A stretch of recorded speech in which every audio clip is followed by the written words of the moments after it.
దీపం కొందరిదా, అడవిని సైతం వెలుగు కదా. ఎల్లలు లేని చల్లని గాలి అందరి కోసం అందును కాదా.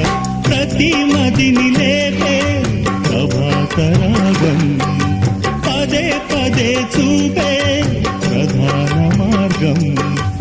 ఏది సొంతం కోసం కాదను సందేశం, పంచే గుణమే పోతే ప్రపంచమే శూన్యం. ఇది తెలియని మనుగడ కథ, దిశ నెరుగని గమనము కథ, సరళి రాధ తనే వసంతం. తన దరికి రాని వనా